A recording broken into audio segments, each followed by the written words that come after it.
Bincang-bincang malam. Di malam hari ini saya kedatangan tamu yang tidak asing lagi tentang permasalahan hidupnya selama hidup di dunia, selalu melakukan perbuatan maksiat. Tema kali ini adalah waktu di rumah alim, di luar rumah suka main perempuan alias selingkuh.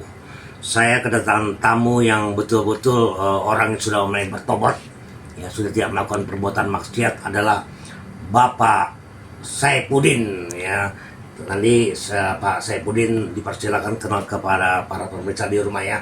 Silakan Pak Saipudin. Assalamualaikum Pak Polo. Ya, saya Saipudin. Assalamualaikum teman-teman di luar sana. Saya Saipudin. Saya akan menceritakan tentang kasus saya ya. Saya tuh waktu saya muda ya, umur 25, 30, 40, 50, saya masih maksiat Pak Polo. Saya masih melakukan perbuatan dosa. Saya masih kalau di rumah itu saya terlihat alim di mata anak-anak saya, di mata istri saya. Saya selalu mengucapkan, "Assalamualaikum istriku, assalamualaikum anak-anakku, sudah sholat belum?" Ternyata itu hanya basa-basi aja. Di luar rumah saya main perempuan. Kalau jam kantor itu, kalau selingkuh kan nggak ketahuan ya Pak Polo ya. Jadi pas jam makan siang saya selingkuh. Jadi pulang sore tepat waktu ke rumah. Jadi istri saya nggak pernah curiga, ya kan. Sampai nomor handphone ini ada sandinya nih, ya kan. Ada sandinya. Kadang-kadang kalau istri tahu sandinya di handphone saya, ya kan, wah sudah tahu nih. Mau mandi ya, saya bawa ke kamar mandi. Tidur saya taruh di bawah tempat, di bawah bantal, ya. Itu saya betul-betul jahat terhadap istri saya. Jadi kadang-kadang kalau istri saya tidur nih jam 1 malam, jam 12 malam ya, saya lari ke kamar mandi, ya kan. Keran kamar mandi saya bunyiin, saya keluar air kan gitu kan.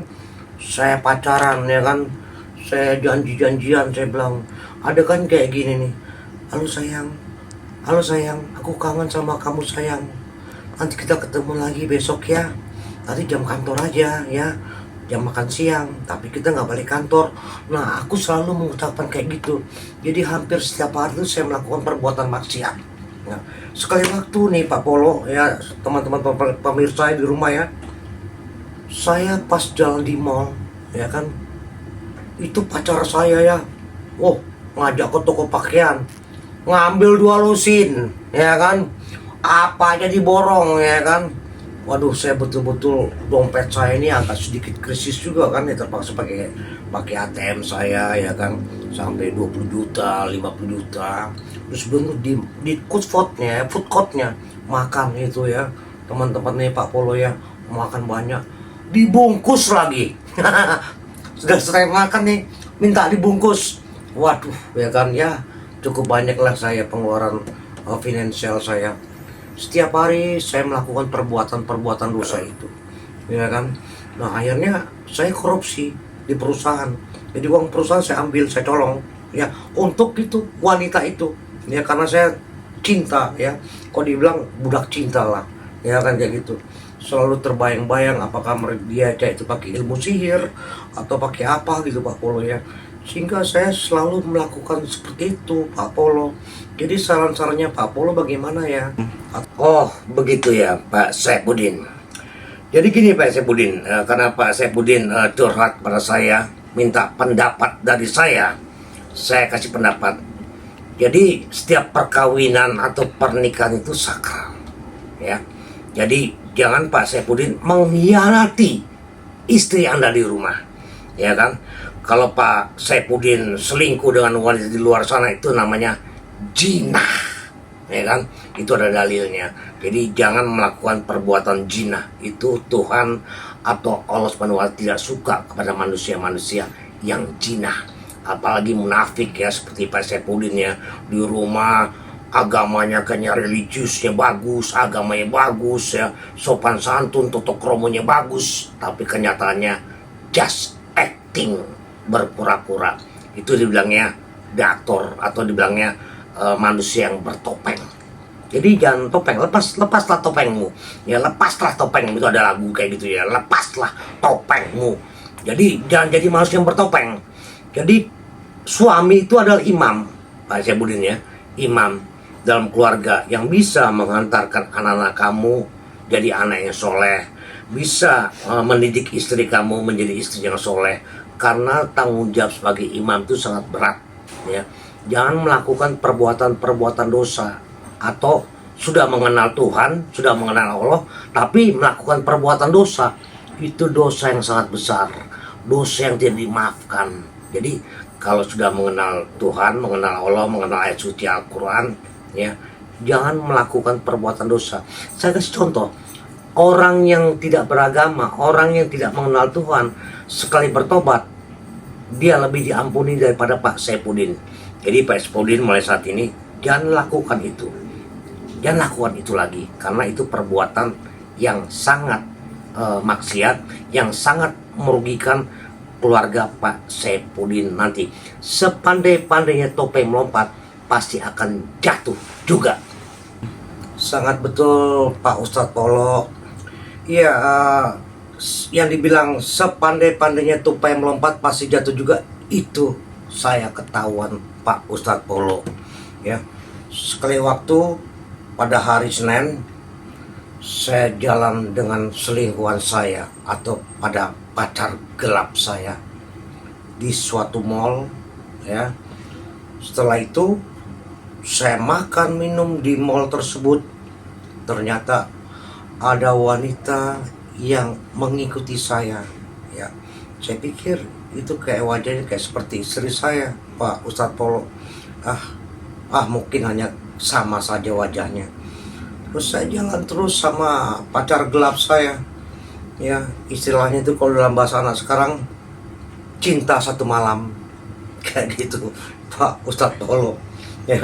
Jadi saya pergi ke suatu tempat penginapan gitu Pak Ustadz Polo, pergi suatu tempat penginapan dengan tujuan cinta satu malam yang sangat memuaskan, sangat nikmat.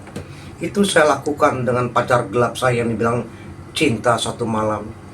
Tidak tahunya istri saya membawa bodyguard ya, lapor ke resepsionis. Ternyata di hotel tersebut ada master key ya kan. Akhirnya saya digerebek sama istri saya dengan bawa saudara-saudaranya, sampai mertuanya saya pun tidak ada di situ. Mertua cowok, mertua cewek datang. Dalam keadaan panik ya, saya tidak bisa berbicara apa-apa. Nah, dari kejadian itu akhirnya istri saya minta cerai.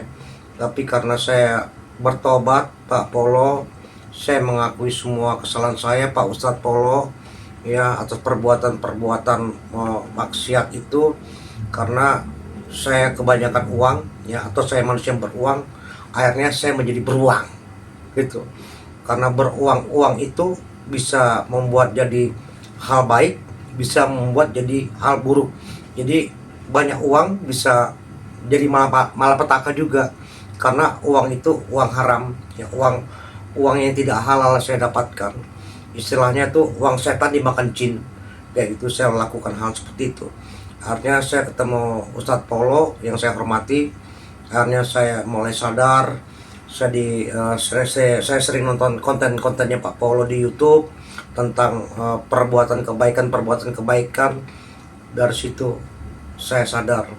Menjelang saya tidur saya baca YouTube Pak Polo ya, itu bahasa bijaknya, terus ceramahnya ya. Akhirnya saya tobat di situ. Akhirnya saya rajin sholat, saya betul-betul tidak melakukan perbuatan dosa lagi. Ya, saya mohon doanya ya Pak Polo, Pak Ustadz Polo, supaya Pak Ustadz Polo bisa memberikan suri teladan kepada saya, keluarga saya, dan kepada pemirsa di rumah. Terima kasih Pak Ustadz Polo, teman-teman di luar sana. Assalamualaikum. Dengan Pak Syaibudin sering nonton konten saya tentang hal-hal yang baik ya, konten-konten religius. Dari situ Pak Syaibudin bertobat. Jadi gini Pak Syaibudin dan teman-teman pemirsa di rumah, kalau uang halal itu kita mau membuangnya atau royal itu mikir 1000 kali, ya 1000 kali berpikir. Tapi kalau uang hasil kejahatan, oh pasti sudah kayak raja-raja, kayak bos-bos pasar. Jadi kalau teman-teman atau Pak Saifuddin selalu bekerja keras, ya tidak melakukan hal-hal yang negatif, ya atau usaha, ya kan, itu berdoa dulu dari rumah. Jadi sebelum tidur itu ada surat Al-Baqarah, ya itu surat yang ada satu ayat di Al-Baqarah itu namanya ayat kursi, itu Pak Saifuddin, ya ayat kursi. Ya, ayat kursi itu adalah surat yang sangat agung, ya kan? Dan ayat kursi itu adalah surat yang bisa menangkis dari iblis-iblis atau setan-setan yang akan mendekati Pak Saifuddin atau teman-teman, ya kan?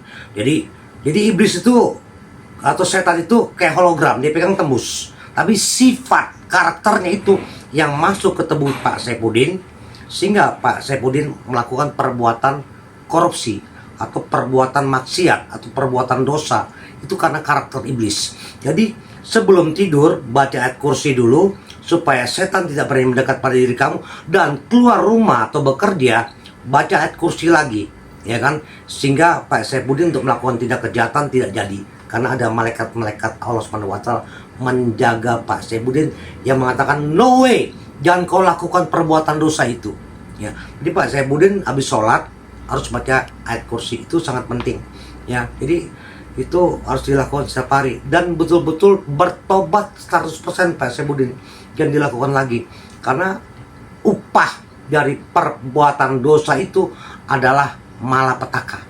Upah dari perbuatan dosa itu adalah kematian.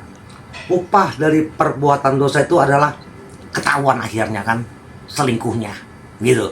Ya dibilang sepandai-pandai tupai melompat pasti akan jatuh juga. Jadi jangan melakukan perbuatan-perbuatan dosa karena upahnya adalah maut atau kematian. Jadi mulai saat ini Pak Saifuddin dan teman-teman di luar sana ini sebagai pembelajaran, ya.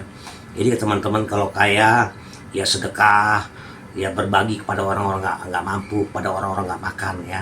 Seperti penyanyi kelas dunia atau rockstar John Bon Jovi. Jadi dia selalu meningkat kesusahannya, dia sukses, dia rockstar, dia buka yayasan membantu orang-orang yang tidak mampu.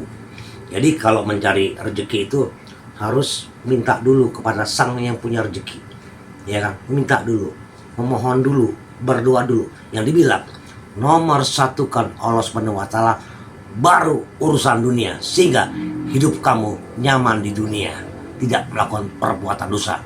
Terima kasih teman-teman di luar sana. Wassalamualaikum. Gracias.